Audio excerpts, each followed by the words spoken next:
Hello friends, welcome to our show Kids club.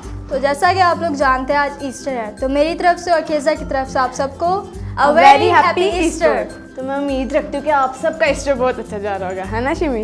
बिल्कुल, क्यों ना एंजॉय करें, क्योंकि देखो छुट्टियां चल रही हैं और आज तो है भी संडे। चर्च से होकर आराम से सो गया और जब हमारा शो आया तो टीवी ऑन कर लिया। बिल्कुल ऐसी है। तो जैसे छुट्टियां हैं, छुट्टियों से पहले कुछ और भी था, है ना? हाँ बिल्कुल, पेपर थे, तुम्हारे तो थे? मेरे थे। हाँ, गुजर गए अब तो। नहीं, कल है मेरा एक पेपर। मेरा भी कल आखिरी पेपर है। कोई बात नहीं, हम इकट्ठे देंगे। अच्छा देंगे, हमारा ही क्योंकि पिछले जो दिन थे बहुत अजीब से गुजरे थे। मतलब पढ़ाई करो, थोड़ी देर बाद फ़ोन यूज़ करो, फिर पढ़ाई करो, तो ना मतलब ऐसा सा टेढ़ा मेढ़ा सीन था। लेकिन आज का दिन तो मतलब अच्छा, बहुत अच्छा है मेरे लिए। तो इतना तैयार हो, झुमकियाँ पहनो, शूज, नए नए कपड़े पहनो, एक अलग ही वाइब आती है ना?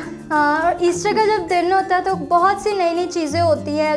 रिलेटिव्स हमारे घर आते हैं, हम फ्रेंड्स के घर जाते हैं, काफ़ी पार्टीज़ वगैरह करते हैं। हाँ। चर्च से होके आते हैं तो फिर हम जो चीज़ें सीखते हैं कि इस दिन क्या हुआ था, वो सब चीज़ें हमारे माइंड में रहती हैं। हाँ। और हम दूसरों को बताते हैं। बिल्कुल, काफ़ी मज़ा आता है। आप बताओ। हाँ मुझे तो मज़ा आता है। मतलब पाम संडे, मतलब होली वीक शुरू हो जाता है, एक पाम संडे हो गया, गुड फ्राइडे और एकदम फिर ईस्टर, तो वो एक ना वाइब सी बन जाती है। पूरा वीक इतना इंटरेस्टिंग हो जाता है। काफ़ी इंटरेस्टिंग होता है। हाँ, वैसे ज़्यादातर क्या बनता है खाने में ईस्टर वाले दिन, या ऐसे कोई इवेंट हो या कुछ भी हो तो ज़्यादातर घर में क्या बनता है? कॉमन सी बात है यार, सारे बिरयानी बनाते हैं या कौरमा बिरयानी या कौरमा, बिल्कुल हाँ। और मीठे में तो क्या बनता है? मीठे में रसमलाई। हाँ, और क्या बनता है? और भी बहुत सारी चीज़ें बनती हैं। हमें कमेंट सेक्शन में ज़रूर बताना कि आप लोगों के घर में क्या क्या बनता है। लेकिन मज़ा आता है खाने पीने का। आराम से हम फैमिली के साथ बाहर जाते हैं, एक फैमिली टाइम एक अच्छा गुजर जाता है। और कुछ तो अपने फ्रेंड्स को भी लेके जाते हैं ताकि वो भी साथ एंजॉय कर सकें। हाँ, 2 दिन तकरीबन हो ही जाते हैं। मतलब एक दिन आप फैमिली को देते हैं, सेकंड डे आप अपने फ्रेंड्स के साथ बाहर जाते हैं घूमने के लिए, तो एक बहुत अच्छी चीज़ हो जाती है। तो केज़िया, इन सब चीज़ों को हम साइड पर रखते हैं, तो मुझे बता कि ईस्टर का मतलब तुझे पता है? तुझे ऐसा लगता है कि मुझे ना पता हो? मतलब यीशु मसीह ने विक्ट्री, फतह पाई थी, ठीक है, 3 दिन बाद, मतलब तीसरे दिन जी उठा था। लाइक इतना बड़ा उसने जो वादा किया था उसने वो पूरा किया। क्या कहती है तू इस बारे में? जैसे बाइबल में लिखा हुआ ना, मैं पूरे टॉपिक पे कहती हूँ, जैसे खुदा बाप ने दुनिया से मोहब्बत की और उसने अपना इकलौता बेटा हमें दिया ताकि हम लोग जो है ना वो गुनाहों से बच जाए और निजात पाएं। यही यीशु मसीह ने काम किया। हाँ। हमारे लिए हमारे सारे गुनाहों को सलीब पे लेके और कीलों से उनको जड़ के ख़त्म कर दिया और हमें माफ़ कर दिया अपने ब्लड से, राइट? बिल्कुल, हमें इंटरनल साल्वेशन मिल गई। यार देख, ये वर्स तो वैसे बहुत अच्छी है, ठीक है, मुझे ये बहुत इंस्पायरिंग लगती है। तूने जो बात किया बहुत अच्छी किया है, लेकिन तूने पूरी वर्स नहीं बताई है। क्यों ना हम लोगों का ये काम है कि हम लोग अपने दोस्तों को बताएं, सिखाएं चीज़ों के बारे में, और ये वर्स भी उनको सुनाएं, बाइबल में लिखी है जो। तो फिर इसी के साथ साथ हम उनको वर्स सुनाते हैं। चलते हैं जीनिया के पास अपने फर्स्ट सेगमेंट पे। हाँ, let's go. Hi guys, it's me Genia. I hope so आप सब ठीक होंगे और मेरी तरफ से और मेरी फैमिली की तरफ से आप सबको हैप्पी ईस्टर। सो आज की जो हमारी वर्स है वो मेरे लिए तो बहुत इंपॉर्टेंट है, और साथ में उससे हम लोगों को ये पता चल जाता है कि हम ईस्टर क्यों इतना अच्छे से मनाते हैं, वो क्यों इंपॉर्टेंट है। सो आज की जो हमारी वर्स है वो है जॉन चैप्टर 3 वर्स 16। क्योंकि खुदा ने दुनिया से ऐसी मोहब्बत की कि उसने अपना इकलौता बेटा बख्श दिया ताकि जो कोई उस पर ईमान लाए हलाक ना हो बल्कि हमेशा की ज़िंदगी पाए। आमीन। So again a very happy Easter from me, और बहुत खुशी से इस दिन को मनाएं। तब के लिए बाय बाय। वेलकम बैक दोस्तों। गाइस, फिर से आप हम लोगों का खूबसूरत चेहरा देखेंगे। पहली बात है, जो सब प्यारे प्यारे बने होंगे, क्योंकि हमें आज ही तो मौका मिलता है, आज मिलता है। और कई बहुत सारे इवेंट्स होते हैं जिनमें हम बहुत अच्छे से खुल के फ्रीली रेडी होते हैं ना। हाँ। तो जैसा कि आप लोगों ने सुना जीनिया के साथ कि जो उसने हमारे से वर्ड शेयर की, उसमें उसने हमें काफ़ी एक अच्छी बात बताई, और हम सब जो ईमानदार हैं उनसे इंस्पायर होते हैं। इसमें इतना बड़ा मीनिंग है, जो हम ईमानदार है ना उनकी पूरी लाइफ में ये सारा चलता है। जैसे कि खुदा बाप ने हमसे इतनी मोहब्बत रखी कि उसने अपना इकलौता बेटा बख्श दिया। जैसे कि हाँ, माना कि हमारे पेरेंट्स हमसे प्यार करते हैं और कुछ भी हमारे लिए सेक्रीफाइस कर देते हैं, लेकिन रियलिटी में बहुत सी चीज़ें हैं जो हम अपने दूसरों के लिए कभी सेक्रीफाइस नहीं करते। हाँ, जो खुदा की तरफ से हो वो आराम से Sacrifice. फुल हार्ट काइंड के साथ सेक्रीफाइस कर करते थे। ऐसे ही यीशु मसीह हमारे लिए सेक्रीफाइस हुए और हमारे जितने भी गुनाह थे उनको हाँ, तो हम प्राउडली कह सकते हैं कि हम क्रिश्चियंस हैं और हम निजात याफ्ता हैं। हमने जाके मुझे तो ये सोच के खुशी होती है कि मैं काफ़ी प्राउड हूँ। बड़े हो गए हम। जब हम छोटे होते थे तो मतलब हमें इन चीज़ों का मतलब नहीं पता होता था, तो हम बस ऐसे ही जैसे फैमिली के साथ बाहर जाना, हम लोगों के लिए यही बहुत होता था कि हम फैमिली के साथ बाहर जा रहे हैं, कपड़े आ रहे हैं। लेकिन जब आहिस्ता आहिस्ता हम बड़े हुए, चर्च जाना शुरू हुए, तो ये चीज़ हमें पता चलना शुरू हो गई कि इसका मतलब क्या और ये क्यों मनाया जाता है।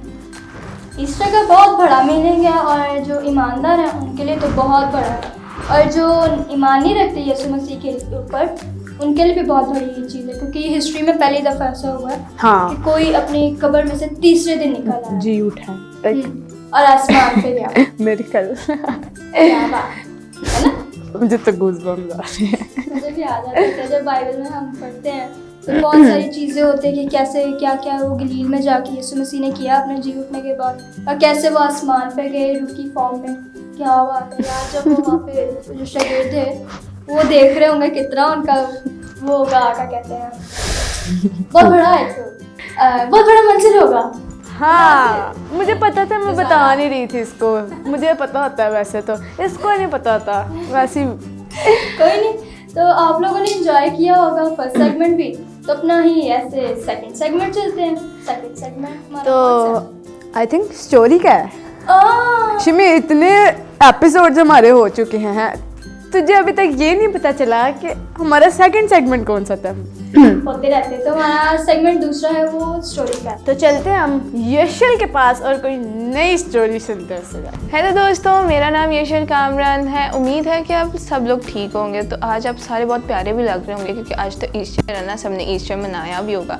तो क्या दोस्तों आपको पता है ईस्टर की मायने क्या है, हम ईस्टर क्यों मनाते हैं? तो काफ़ी लोगों को पता भी होगा, लेकिन जिनको नहीं पता मैं उनको बताना चाहती हूँ कि ईस्टर के मायने ऐसे हैं कि अगर आपके स्कूल में जब आपका कोई चीफ गेस्ट आता है तो आप उनको कैसे वेलकम करते हो, आप अपना स्कूल डेकोरेट करते हो, आप उनको बहुत वार्मली वेलकम करते हो और बहुत खुश होते हो। तो ऐसे ही जब यीशु यरूशलेम में आया तो जो यरूशलेम के लोग थे उन्होंने अपने जो रंग बिरंगे कपड़े थे वो ज़मीन पर बिछा दिए और जो खजूर की डालियाँ थी उनको लहरा कर यीशु को वेलकम किया। और ये चीज़ जो यीशु का वेलकम था उसको देखकर जो यहूदी लोग थे वो बहुत गुस्से में आ गए, उनको बहुत बुरा लगा, वो बहुत जेलस फील किया कि यीशु को ये लोग ऐसे क्यों वेलकम कर रहे हैं। तो उन लोगों ने तब से ही ठान लिया कि हम यीशु को पकड़ेंगे और इसको मारेंगे। तो उन्होंने जो यीशु के 12 शागिर्द थे उनमें से यहूदा इस्करियोती को चुना और उसको लालच दिया कि हम तुम्हें 30 सिक्के देंगे, और वो लालच में आ गया और उसने जो यहूदा के सिपाही थे उनको ये बताया था कि जिसको मैं चूमूंगा ना तुम लोगों ने उसको पकड़ लेना, वो यीशु होगा। फिर यीशु ने अपने शागिर्दों को कहा कि मुझे जो फसह की इबादत होएगी मुझे उस पर तुम लोगों के साथ आखिरी फसह मनानी है। तो यीशु ने उनके साथ मनाई। जब वो खाना खा रहे थे तो यीशु ने अपने शागिर्दों को बोला तुम्हें पता है कि तुम लोगों में से एक जो शख्स है वो मुझे पकड़वाएगा। तो सारे परेशान हो गए और सारे यीशु से पूछना शुरू हो गए कि क्या यीशु वो मैं हूँ, क्या यीशु वो मैं हूँ। तो यीशु ने कोई जवाब ना दिया। वो फिर जो जैतून के पहाड़ पर गया, उसने दुआ की और फिर जब वो गतसमनी बाग में गया और वहाँ पे यहूदा इस्करियोती पहले ही मौजूद था, उसने यीशु को देखा, वो बहुत खुश हुआ, यीशु का आके उसने चूमा। जो सिपाही थे यहूदा के उन्होंने आके यीशु को पकड़ लिया और यीशु को जाके पेश कर दिया और फिर उससे सवाल पूछे कि तू कहता है कि तू इस मकदस को तोड़कर 3 दिन में दोबारा बना सकता है, तो और तू ये भी कहता है कि तू खुदा का बेटा है। तो यीशु ने कोई जवाब ना दिया, वो चुप रहा। तो उसको जब उसको एक कम 40 कोड़े मारे गए, उसको कांटों का ताज बनाया गया, उसको इतना मारा गया था कि उससे उठा भी नहीं जा रहा था। और फिर जो भारी सलीब थी उसको पकड़ाई गई और उसको कहा गया कि तुम्हें गुलगत्ता के मुकाम तक जाना है इसको लेकर। और जब वो चलता था उस भारी सलीब को उठाकर तो वो गिरता था, उसको बहुत दर्द होता था क्योंकि उसको बहुत सारे कोड़े मारे गए थे, लेकिन फिर भी वो कुछ ना कहता, वो चुप करके उस सलीब को उठाता। जब वो गुलगुता के मुकाम पर पहुंचा तो जो यहूदा के सिपाही थे उन्होंने यीशु को उसी सलीब पर जो उसके हाथों और पाँव में कील लगाए, जिस वजह से उसको बहुत दर्द हुआ, बट वो कुछ ना बोला। उसके साथ 2 डाकुओं को भी सलीब दी गई थी, लेकिन खुदा ने हम सबसे वादा किया था कि मैं मुर्दों में से जी उठूँगा, तो उसके वादे के मुताबिक वो 3 दिन बाद मुर्दों में से जी उठा। उसने मौत पर फतह पाई और खुदावन के दाहिनी तरफ जा बैठा। तो इससे हमें सबक मिलता है कि खुदा ने अपना वादा पूरा किया। जो ईस्टर के मायने हैं वो आप सबको समझ आ गए होंगे कि यीशु ने हमसे वादा किया था कि मैं 3 दिन बाद मुर्दों में से जी उठूँगा, तो वो मुर्दों में से जी उठा। तो मिलते हैं नेक्स्ट एपिसोड में। मेरी और मेरी फैमिली की तरफ से हैप्पी ईस्टर। वेलकम बैक दोस्तों। आई होप कि आप सबको जो यशल ने स्टोरी सुनाई है हमेशा की तरह बहुत अच्छी मतलब वे उसका सुनाने का कि आपको समझ आए, ईजी बेसिस में आपको स्टोरी सुनाई होगी, है ना शिमी? हाँ यार केजा, वो काफ़ी अच्छे तरीके से और इंस्पायरिंग वे से हमें बताती है और वो सारी स्टोरी हमें मेमोराइज हो जाती है। इवन कि हमें इतने पढ़ने वाली चीज़ें जल्दी मेमोराइज नहीं होती, लेकिन ऐसी स्टोरीज काफ़ी अच्छे से मेमोराइज हो जाती है। तो जैसे कि उस स्टोरी में उसने बताया कि यीशु मसीह जब तीसरे दिन मौत पे फतह पा के उठे तो वो अपने शागिर्दों के पास आए। तो जब शागिर्दों के पास जब वो आए तो उनके शागिर्दों ने ना यकीन नहीं किया। उन्होंने कहा अनबिलीवेबल। यीशु मसीह ने कहा मैं वाकई हूँ, मैं वाकई तुम लोग के सामने खड़ा हूँ as a human being, not a spirit.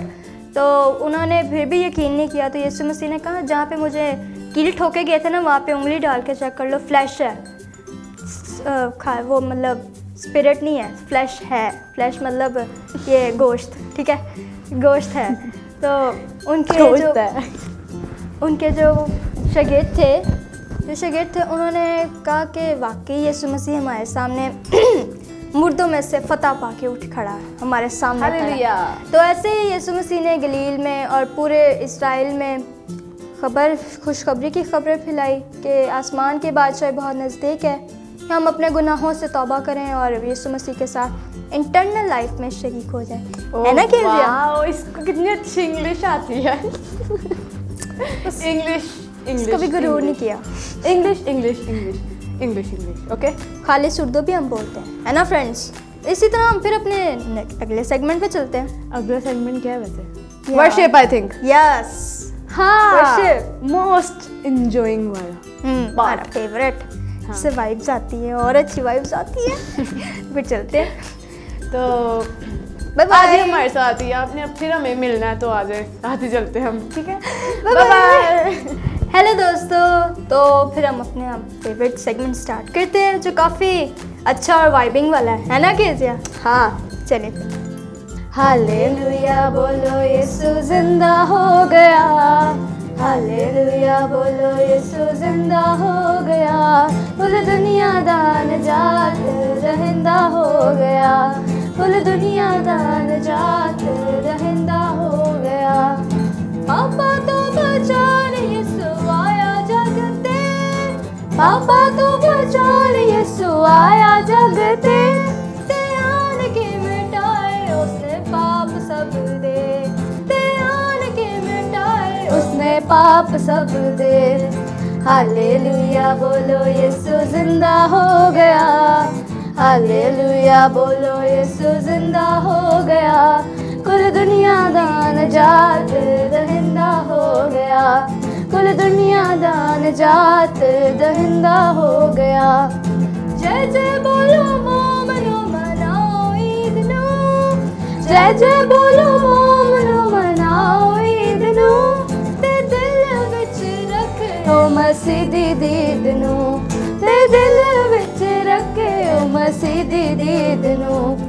Hallelujah बोलो यीशु जिंदा हो गया, हालेलुया बोलो यीशु जिंदा हो गया, कुल दुनिया दा निजात दहिंदा हो गया, कुल दुनिया दा निजात दहिंदा हो गया। Welcome back. Very slow, very मुझे ना नींद आ रही है, पता नहीं क्यों। वो ना ये जब मेरे पास बैठी होती ना फिर इसको देख के मुझे नींद आनी शुरू हो जाती है। Very sad. अच्छा, हम अपनी बात पे आते हैं, ठीक है। मतलब जो हमने अभी वर्शिप की है ना, उसमें जो हालेलुया का वर्ड था वो एक बहुत अच्छा, उसको मतलब वो बोलना लाजमी था क्योंकि ऑब्वियस सी बात मीनिंग है। एक कन्वे करता है वो, ठीक है। ईस्टर का मतलब ऐसे ही पता चल जाता है क्योंकि जब जैसे आपने सुना होगा वर्स के अंदर भी, स्टोरी के अंदर भी सारा एक मतलब बता दिया गया है ईस्टर का मतलब क्या है और ईस्टर क्यों मनाते हैं हम एंड ऑल जो भी है।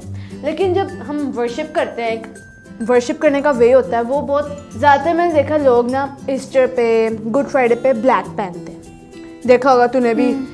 तो वो ना ऐसे आपके ऊपर इम्पैक्ट अच्छा नहीं पड़ता, ठीक है। आप ऐसे बहुत डिप्रेस्ड हो, आप दुनिया से आवाज़ार हो, दुख मना रहे हो। देख इसने भी काला पहना है मतलब ये दुख में है। ना ना ये ग्रे है, चलो वो दूर से दिखता है ब्लैक है लेकिन ये ग्रे है। हाँ, ग्रे और वाइट।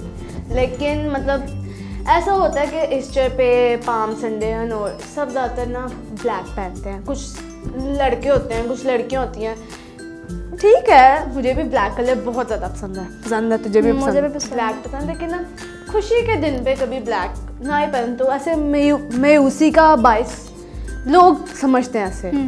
जैसे कि मैं ईस्टर है लेकिन फिर भी बताने बहुत ज़रूरी है। गुड फ्राइडे पे बहुत सारे लोग कहते हैं जी हाँ इस दिन यीशु मसीह मसलूब हुआ था तो हम दुख मनाएंगे, हम ब्लैक कलर पहनेंगे, हम ये करेंगे, हम वो करेंगे। लेकिन ऐसा नहीं करते, हमें खुशी मनानी चाहिए यार। गुड फ्राइडे है, गुड फ्राइडे मीन्स खुशी का दिन यार। हमारे लिए हमारा निजात दहिंदा मसलूब हुआ है ना केजिया। बिल्कुल ऐसे ही है।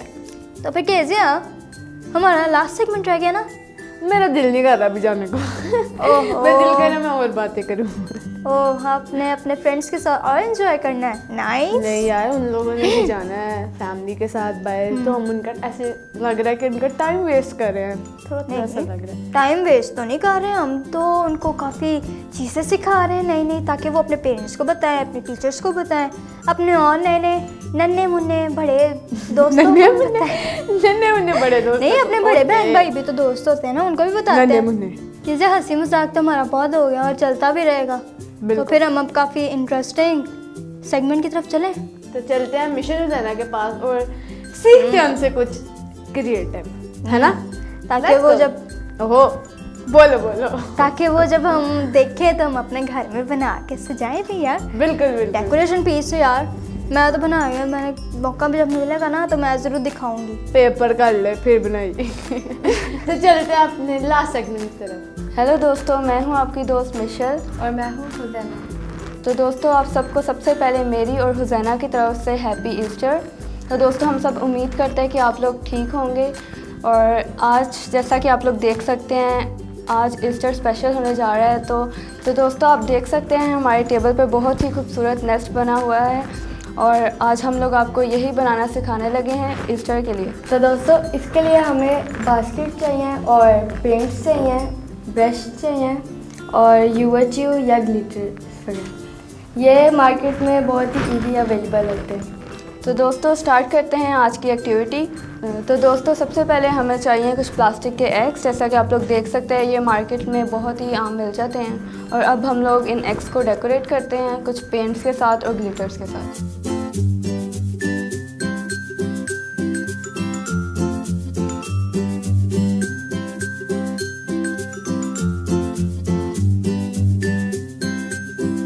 तो दोस्तों आप लोग इसे एक कलर में भी कर सकते हैं और डिफरेंट कलर्स में भी कर सकते हैं।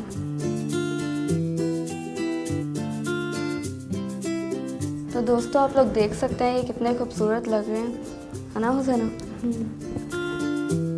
दोस्तों मैं उम्मीद करती हूँ कि जब आप लोग बनाएंगे और आप हमसे भी अच्छा बना सकते हैं। तो दोस्तों हम इन एग्स के ऊपर जिन्हें हमने पेंट किया है उनके ऊपर थोड़ा सा ग्लिटर भी डाल सकते हैं। तो दोस्तों जैसा कि आप लोग ईस्टर पे देखते हैं कि ईस्टर पे कार्ड्स वगैरह पे एग्स बने होते हैं, तो दोस्तों इसका मकसद है नई ज़िंदगी।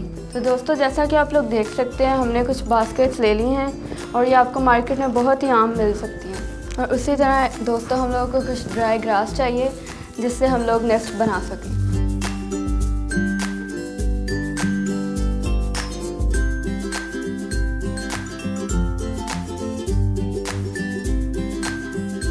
तो दोस्तों आप लोग देख सकते हैं हमारी नेस्ट कुछ इस तरह से लग रही है और हम उम्मीद करते हैं आप लोगों को अभी तक ये बहुत अच्छा लग रहा होगा।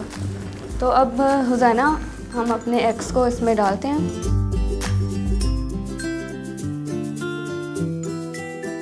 तो दोस्तों आप देख सकते हैं हमारे खूबसूरत नेस्ट तैयार हैं। और दोस्तों आप जैसा कि देख सकते हैं हमने ऊपर कुछ स्पैरोस भी लगाई थी और ये भी आपको मार्केट में बहुत इजीली मिल सकती हैं। तो इसी तरह अपने घर को डेकोरेट करें इस ईस्टर पे। और मेरी तरफ से और हुसैना की तरफ से आप सबको फिर से हैप्पी ईस्टर। वेलकम बैक दोस्तों। सो जैसा कि हम मिशेल और हुसैना से सीख रहे हैं आज जो उन्होंने बनाया like too much good good good good मतलब मुझे तो लाइक बहुत वो चीज़ पसंद है। मेरा फेवरेट सेगमेंट कह लो है, सेकंड फेवरेट सेगमेंट। फर्स्ट तो वर्शिप है यार, यू नो एक वाइब आ जाती है। लेकिन उन्होंने जो वे इजी वे से हमें बताया कि किस तरह हम चीज़ों को बना सकते हैं। तो वैसे तूने क्या सीखा इसमें? यार वो जो उन्होंने बनाया वो काफ़ी अच्छा बनाया था, काफ़ी इंस्पायरिंग था। मैं ना कभी कभार जब घर में बनाऊँ ना हाँ तो ना अभी तो नहीं बना रही लेकिन पिछले महीने कह लो मैंने बनाया था। तो ना घर में साथ साथ गंद भी फैलाया था साथ ही तो मेरी साथ में थोड़ी सी डांट ढपटनी, आहो कोई बात नहीं, तो चलता है। बस मैं ये कहना चाह रही थी कि आप लोग भी जब बनाते हैं तो साफ़ सफाई रखा करें, क्योंकि ऐसे आप किसी को बता रहे हैं कि मैंने ये बनाया है तो आपकी मामा उधर ही आके कहे, आपकी उधर ही आके आपको डांट दे तो फिर एम्बेरसमेंट होती है, काफ़ी ज़्यादा होती है। मुझे तो बहुत होती है कि देखो ना हमने इतने अपने दिल से चीज़ बनाई है, पीछे गंद हमने सारा इधर उधर फैला दिया है। आपकी मामा के आपने नीट नहीं किया, क्यों नहीं किया, इतना गंद क्यों फैलाया? मतलब होता ही है सबके पेरेंट्स मना करते हैं कि साफ सफाई रखा करो, है ना? इसके भी करते ही होंगे। नो सबके करते हैं, मेरे थोड़ा ना करते हैं। थोड़ी डांट भी पिटती रहती है पूरे दिन में, 1 से 2 दफा डांट पिटती रहती है। मैं तो शायद ज़्यादा पिटती है। कई होते हैं जिनको ज़्यादा हो जाता है। इन सब चीज़ों को हम साइड पे रखते हैं। तो होप सो आप सब ने इस एपिसोड को काफ़ी एंजॉय किया होगा, है ना, और काफ़ी चीज़ें सीखी होंगी। तो बस आप लोग भी इंजॉय करें अपनी फैमिली के साथ, अपने फ्रेंड्स के साथ, और खाने पीने के लिए जाए, है ना? हाँ, और ज़रूर बताना क्या खाया था और हम भी चलते हैं, हमारी भी फैमिलीज हमारा इंतज़ार कर रही होंगी कि हम उनके साथ जाके अपना टाइम स्पेंड करें, उनको टाइम दें। तो मिलते हैं आपको अपने नेक्स्ट एपिसोड में इकट्ठे, तब तक के लिए टेक केयर, बाय बाय।